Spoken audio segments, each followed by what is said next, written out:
Landing के अंतिम चरण में पहुंचा चंद्रयान-3। वर्टिकल लैंडिंग का प्रोसेस हुआ स्टार्ट। इसरो ने चंद्रयान-3 के सबसे अहम 3 इंजनों को किया चालू। चंद्रयान-3 के सारे सेंसर्स हुए ऑन। यह सब हम आपको बताएंगे इस वीडियो के अंत तक।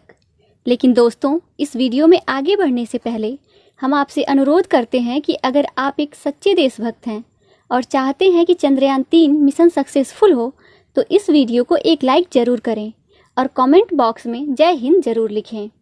तो चलिए दोस्तों, अब इस वीडियो को स्टार्ट करते हैं। दोस्तों, चंद्रयान-3 को लेकर इस वक्त की सबसे बड़ी और बिग ब्रेकिंग न्यूज़ निकलकर सामने आ रही है। दोस्तों, आप सुनेंगे तो खुशी से झूम उठेंगे। जश्न मनाने का समय आ गया है। इसरो ने चंद्रयान-3 को लेकर जो खबर दी है, उस पर हर भारतीय को गर्व होगा। चंद्रयान-3 के जिस पड़ाव को लेकर इतने दिनों से पूरी दुनिया इंतजार कर रही थी, अब सभी के इंतजार की घड़ी खत्म हुई। इसरो ने अभी अभी गुड न्यूज़ दी है। साथ ही साथ चंद्रयान को लेकर नासा के वैज्ञानिकों ने भी ऐसी बात कही है जिसको सुनने के बाद हर कोई चंद्रयान-3 पर गर्व कर रहा है। दोस्तों, रूस ने भी इसरो को बधाई दी है। रूस का कहना है कि इसरो ने तो इतिहास ही रच दिया है। हमारे लूना 25 से पहले चंद्रयान-3 चांद को छूने जा रहा है। हमें इसरो की मेहनत और चंद्रयान-3 की टेक्नोलॉजी पर गर्व हो रहा है। काश इसरो जैसे वैज्ञानिक हमारे स्पेस एजेंसी में भी होते, तो हम भी चंद्रयान-3 जैसा ही चांद फतेह कर लेते। इसरो की हर जगह तारीफ हो रही है, क्योंकि इसरो ने बहुत बड़ा काम करके दिखाया है। और इसरो ने जो कारनामा करके दिखाया है, ये काबिले तारीफ भी है। आपको बता दें कि चंद्रयान-3 ने चांद के सारे पड़ाव को बड़ी आसानी से पार कर लिया है। अब चंद्रयान-3 चांद की सतह से केवल 144 किलोमीटर ही दूर है, यानी चांद के बेहद करीब पहुंच गया है।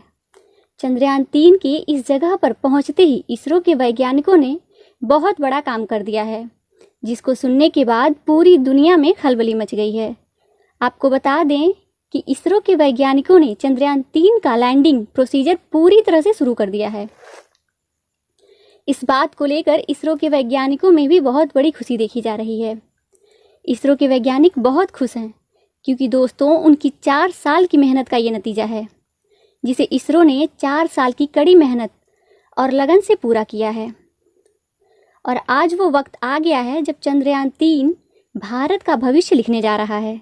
इसरो का नाम इतिहास के पन्नों में सुनहरे अक्षरों से लिखने जा रहा है। भारत का वर्ल्ड रिकॉर्ड बनाने जा रहा है। दोस्तों, अब भारत का चंद्रयान-3 चांद की जमीन से 144 किलोमीटर ही दूर रह गया है।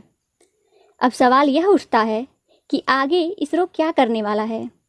चंद्रयान-3 की लैंडिंग कब होगी? चंद्रयान-3 की लैंडिंग कैसे कराई जाएगी? आखिर इतने मुश्किल भरे रास्ते को इसरो चंद्रयान-3 को आसानी से कैसे चांद की जमीन पर उतार पाएगा? क्योंकि चंद्रयान-3 चांद के बेहद करीब पहुंच गया है। इसरो क्या क्या प्रोसीजर अपनाने वाला है, क्या क्या उसकी प्लानिंग है, सारी डिटेल हम इस वीडियो के माध्यम से आपको देंगे। दोस्तों, आपको बता दें कि हमारा चंद्रयान-3 जैसे ही चांद की जमीन से 144 किलोमीटर दूर पहुंचा, वैसे ही इसरो वैज्ञानिक पूरी तरह से चौकन्ने हो गए। फटाफट इसरो चीफ ने जिन वैज्ञानिकों को चंद्रयान-3 की देखरेख, चंद्रयान-3 की ट्रैकिंग सिस्टम, यहाँ तक कि चंद्रयान-3 के जो इंजन हैं, जो सेंसर हैं, उनको ऑन करने का जिन वैज्ञानिकों को जिम्मेदारी दी थी, उनको आनन फानन में इसरो चीफ ने फिर से ऑर्डर दे दिया है कि अब वक्त आ गया है, अब आप लोग चौकन्ने हो जाइए, पूरी एनर्जी के साथ जुट जाइए, क्योंकि चंद्रयान-3 उस जगह पहुंच गया है जहां से लैंडिंग प्रोसीजर शुरू किया जाएगा। तो दोस्तों, तुरंत इसरो की टीम चौकन्नी हो गई और उन्होंने चंद्रयान-3 का 3 इंजन ऑन कर दिया। ये 3 इंजन काफ़ी महत्वपूर्ण हैं। इनको फाइनल स्टेज के लिए रखा गया था। अभी तक इन इंजनों को ऑन नहीं किया गया था। इन इंजनों का काम ये था कि जब लैंडिंग प्रोसीजर शुरू हो तब ऑन किया जाए, क्योंकि ये इंजन ही चंद्रयान-3 के बैलेंस को बनाएंगे, उसकी स्पीड को कंट्रोल करेंगे, ताकि चंद्रयान-3 चांद की ज़मीन पर आसानी से उतर जाए। आपको बता दें कि चंद्रयान-3 चांद के बेहद करीब पहुंच गया है, यानी 144 किलोमीटर ही दूर है। यहाँ से चंद्रयान 3 का ग्रेविटेशनल फोर्स काफ़ी स्ट्रांग हो जाता है। जैसा कि आपको बता दें कि चांद का जो ग्रेविटेशनल फोर्स है वो पृथ्वी के ग्रेविटेशनल फोर्स से 6 गुना कम होता है।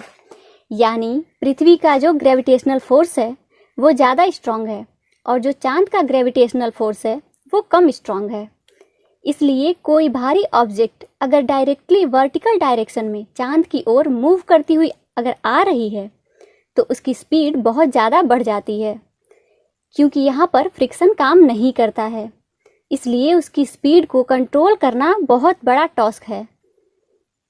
यही कारण है कि बहुत से ऐसे देश की स्पेस एजेंसियाँ जो अपने स्पेसक्राफ्ट को चांद की ज़मीन पर वर्टिकली लैंड नहीं कराती हैं, क्योंकि यहाँ पर रिस्क बढ़ जाता है।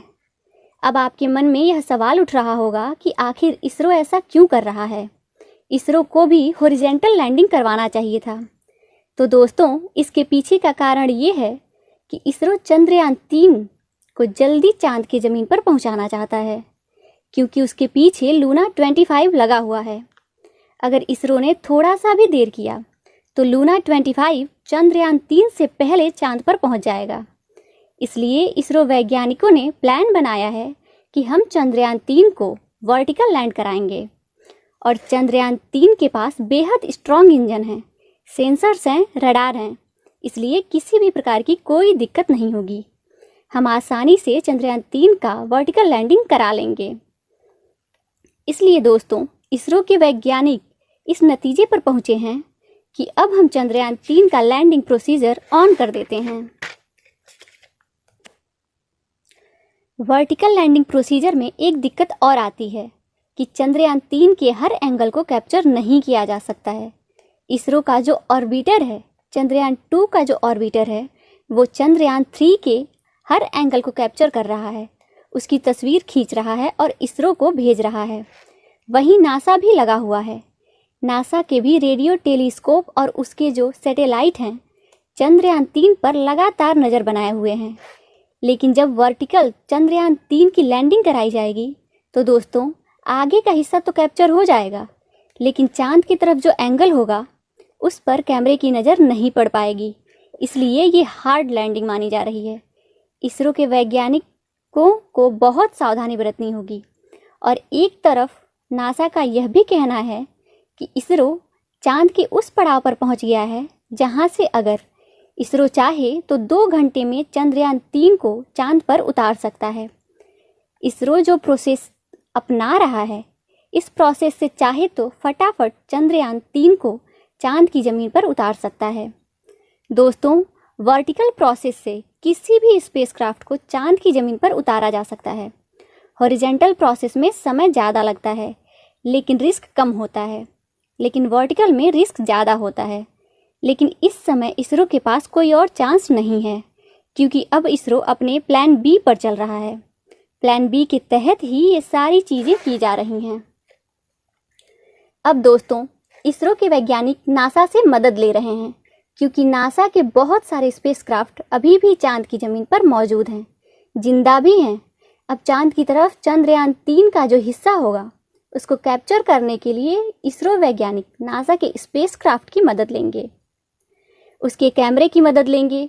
उसी कैमरे की मदद से जैसे जैसे चंद्रयान 3 चांद की तरफ वर्टिकल जाना शुरू करेगा, वैसे वैसे उसके हर एंगल को नासा के स्पेसक्राफ्ट कैप्चर करेंगे और सीधे नासा को ये डेटा भेजेंगे।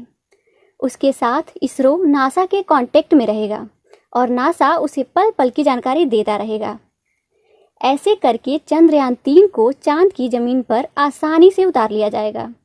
दोस्तों, चंद्रयान 3 को सफल बनाने में ज़्यादातर देश लगे हुए हैं, क्योंकि उससे उन्हें भी बहुत कुछ जानकारी मिलने वाली है।